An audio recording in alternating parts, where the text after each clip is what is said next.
तुझ्या माग जो बैलगाडा प्रेमी जो ग्रुप आहे किंवा एवढे सगळे लोक तुला बैलगाडा प्रेमीचे लोक एवढं प्रेम करतात, त्या क्षेत्राबद्दल एक जर सांगायचं झालं तर तू काय सांगशील की बाबा नेमकं ते क्षेत्र काय आहे, लोकांसाठी काय आहे नेमकं? बैलगाडी क्षेत्रातलं पहिलं तर मला खूप माणसांनी सपोर्ट केलाय. कारण माझं क्षेत्र असं आहे की माझ्या क्षेत्रातल्या माणसांना मला वर जाताना बघताना खूप आनंद व्हायचा, काय वाट त्यांना आवडायचं. आणि विषय असा आहे, बैलगाडी क्षेत्रात अध्यक्ष असतील, समालोचक असतील, ह्यांना बी भरपूर काही सपोर्ट केलाय.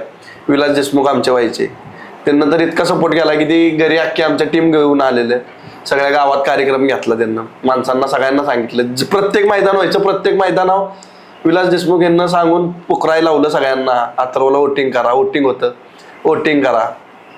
माणसांनी भरपूर असं प्रेम दिलंय.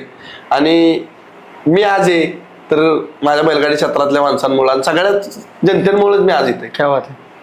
मला एवढंच म्हणायचं, बाकी नाही काय आपलं काय, आपण काय ती रोखटोक आहे.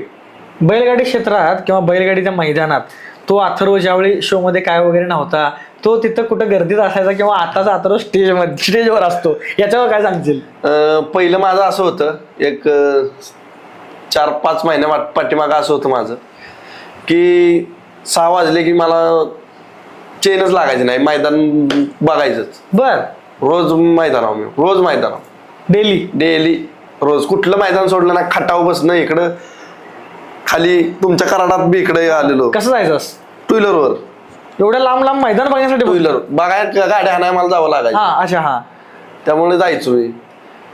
भरपूर वेळा असं घरचे वराडलेत की ते उशिरा आला, अमकं झालं तमकं झालं, तरी नाद काही सोडला नाही. नाद आपल्या रक्तात तो नाद पूर्णच करा.